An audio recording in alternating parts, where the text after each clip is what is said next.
Hello friends, आप सभी का हमारे यूट्यूब चैनल सिवाय स्टडी सर्कल पर स्वागत है।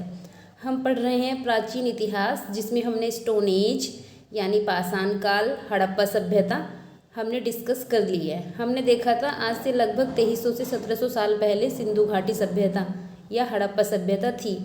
बाढ़ आने के कारण क्या हुआ, सिंधु घाटी सभ्यता समाप्त हो गई। उसके बाद हम डिस्कस करेंगे ऋग्वैदिक काल, जो आज से लगभग 1500 से 600 साल पुरानी सभ्यता है।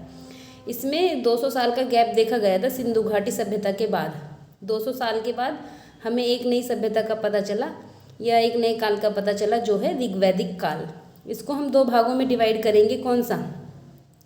इसको हम करेंगे दो भागों में डिवाइड, पूर्व वैदिक काल और उत्तर वैदिक काल।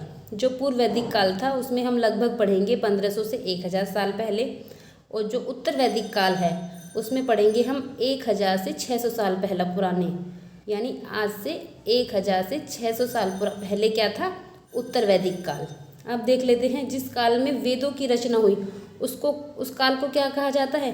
उस काल को कहा जाता है ऋग्वैदिक काल। जिस काल में वेदों की रचना हुई, इसके निर्माता कौन थे? यानी ऋग्वैदिक काल के वैदिक सभ्यता के निर्माता थे आर्य। आर्य का अर्थ होता था श्रेष्ठ। किसके आधार पर? ज्ञान के आधार पर, क्योंकि ये संस्कृत के ज्ञाता थे, ये ज्ञानी थे, इसीलिए इन्हें क्या कहा गया? श्रेष्ठ। अब देख लेते हैं, कहा जाता है कि आर्य आए कहाँ से थे, यानी ये कहाँ के निवासी थे। इसके बारे में कई थ्योरी हैं जिनके बारे में हम देख लेते हैं। पहला है मध्य एशिया सिद्धांत, ये कहा था मैक्स मूलर ने, यानी आर्य मध्य एशिया के भाग से आए थे। दूसरा है आर्कटिक क्षेत्र सिद्धांत, ये बाल गंगाधर तिलक का सिद्धांत है। इन्होंने कहा था कि ये आर्कटिक क्षेत्र, यानी ये जो पृथ्वी है हमारी, ये पृथ्वी है, इसका जो ये वाला क्षेत्र है ऊपरी क्षेत्र, यहाँ से आए थे। कौन? आर्य। एक है तिब्बत सिद्धांत, ये दयानंद सरस्वती ने दिया था। इन्होंने कहा था कि आर्य तिब्बत से आए थे। दूसरा है संपूर्णानंद जी का सिद्धांत, इन्होंने कहा था कि आर्य मूलतः भारतीय ही थे, सप्त सिंधु क्षेत्र के ये थे। पी गर्ल्स ने कहा ये हंगरी से आए थे, लेकिन इसमें जो सबसे प्रचलित सिद्धांत है या थ्योरी है वो है मैक्स मूलर की थ्योरी, यानी आर्य कहाँ से आए थे? मध्य एशिया से आर्य आए थे। ये वाला सिद्धांत सबसे लोकप्रिय है। अब हम देख लेते हैं जो ये वैदिक सभ्यता थी, इसके हम डिस्कस करेंगे इसका राजनीतिक, सामाजिक, आर्थिक और धार्मिक जीवन कैसा था। अब हम देख लेते हैं इसका राजनीतिक जीवन कैसा था। कबीलाई जीवन ये व्यतीत करते थे, यानी कबीलों में ये रहते थे। कबीलों का हेड जो होता था वो राजा होता था, यानी राजा का पद भी था, लेकिन राजा के पास ज़्यादा ताकत या ज़्यादा शक्ति राजा नहीं प्रयोग करता था। वह क्या होता था? बस कबीले का रक्षक होता था। लोगों की आस्था अपने अपने कबीलों के प्रति रहती थी, जिसे क्या कहा जाता था? जन कहा जाता था। ऋग्वैदिक काल में कबीले या कुलों के आधार पर बहुत से संगठनों का उल्लेख मिलता है। 4 संगठन इसमें मिलते हैं। कौन कौन से? सभा, समिति, विदत, गण, ये 4 संगठन मिलते हैं, ध्यान रखना है। इनमें जो 2 संगठन थे, कौन कौन से?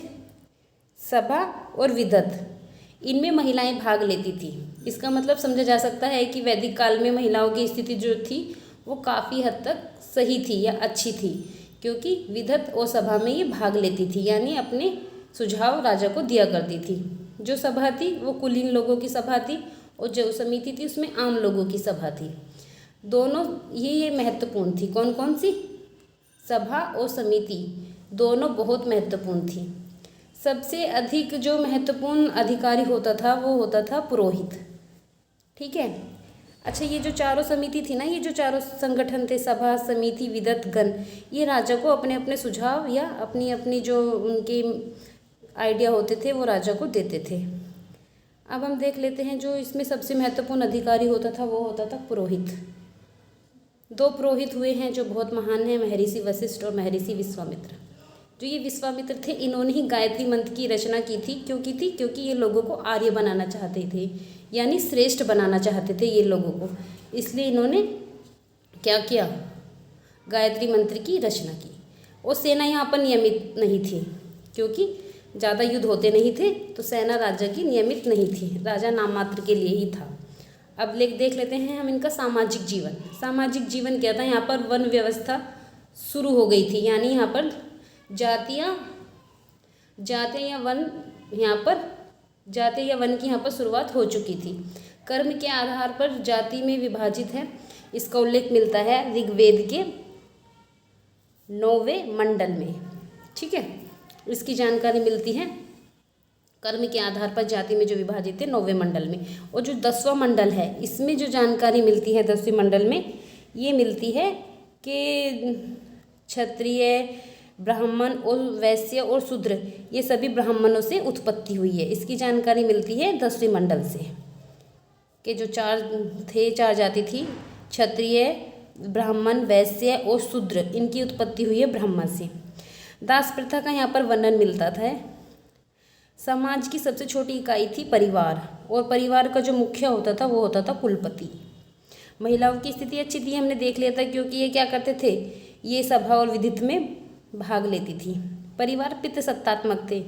विधवा विवाह, नियोग विवाह का प्रचलन था, और बाल विवाह का यहाँ पर उदाहरण नहीं मिलता। कहाँ पर? ऋग्वैदिक काल में। ये पढ़ रहे हैं हम कौन सा? पूर्व वैदिक काल चल रहा है हमारा। ठीक है। आर्थिक जीवन कैसा था इनका? मुख्य पेशा इनका पशुपालन था। महत्वपूर्ण पशु इनकी गाय थी। कौन थी? गाय। अधिकांश लड़ाइयाँ जो हुई हैं वो गाय को लेकर ही हुई हैं, इसलिए माना जाता है इनका सबसे महत्वपूर्ण जो पशु था वो गाय थी। कृषि प्रारंभिक अवस्था में थी, क्योंकि पूर्व वैदिक काल में जो था कृषि जो थी वो कैसी थी? पूर्व वैदिक काल में आरंभिक अवस्था में थी। उत्तर वैदिक काल में आते आते कृषि और अच्छी हो गई थी। ये कौन कौन सी फसलें उगाते थे? जौ, गेहूँ, चावल और तिलहन। चावल को व्रीहि कहा गया है, पूछा गया एग्जाम में, चावल को क्या कहा गया? व्रीहि। उद्योग कैसे थे? सीमित थे। मुख्य उद्योग जो था बढ़ईगिरी था, और व्यापार आंतरिक थे, यानी एक कबीले से दूसरे कबीले में ये व्यापार करते थे। क्योंकि हमने देखा है इनका कार्य मुख्य क्या था? पशुपालन था। ठीक है, तो इसलिए ज़्यादा व्यापार ये करते नहीं थे। आगे देख लेते हैं हम इनका धार्मिक जीवन। धार्मिक क्या है? धर्म का इसमें विशेष महत्व है। प्रकृति पूजक थे ये, बहुदेववादी थे, यानी बहुत सारे देवों की पूजा ये करते थे। ऋग्वेद में सबसे प्रतापित देवता जो माना गया है वो इंद्र को माना गया है, जिन्हें पुरंदर कहा गया है, यानी किले को तोड़ने वाला। अग्नि देवता को मध्यस्थ देवता माना गया है, कि हमारी इच्छाएं होती हैं वो अग्नि के द्वारा ईश्वर तक पहुंचा दी जाती है, इनको मध्यस्थ देवता माना गया है। वरुण देवता को क्या माना गया है? वर्षा और समुद्र का देवता माना गया है। मरुत देवता को आंधी का देवता माना गया है। कुछ देवियाँ का भी इनमें वर्णन मिलता है, क्योंकि यहाँ पर पितृ सत्तात्मक था, तो यानी देवताओं का ज़्यादा वर्णन है। देविया के दो देवियों के बारे में यहाँ मिल रहा है उल्लेख, उषा और अदिति, जो प्रभात के समय के प्रतिरूप हैं। ये हमने देखा क्या, जो ऋग्वैदिक काल था उसका हमने पूर्व वैदिक काल पढ़ा है, जो है आज से लगभग कितने 1500 से 1000 साल पुराना है। ये हमने पूर्व वैदिक काल देखा। उनके हमने क्या करा? राजनीतिक जीवन, सामाजिक जीवन, आर्थिक जीवन और धार्मिक जीवन के बारे में हमने डिस्कस किया। ये जो था ये पूर्व वैदिक काल की पूरी स्थिति हमने देखी। क्या था? मुख्य कार्य क्या था इनका? पशुपालन। ठीक है, लड़ाइयाँ ज़्यादा होती नहीं थी, होते थे युद्ध तो किसको लेकर होते थे? गाय को लेकर ये युद्ध करते थे। गाय इनका प्रिय पशु था, प्रिय पशु थी। ठीक है, आज की वीडियो में फ़िलहाल इतना ही। अगर वीडियो अच्छी लगे तो चैनल को लाइक, शेयर और सब्सक्राइब जरूर कीजिए। Thank you for watching. Next video में हम शेयर करेंगे उत्तर वैदिक काल। ठीक है, इसके यानी इस काल के बारे में क्या हुआ, हम इसमें हिस्ट्री को एक सीरीज़ में पढ़ रहे हैं। ठीक है, तो thank you for watching. Video अच्छी लगे तो लाइक, शेयर, सब्सक्राइब जरूर कीजिए।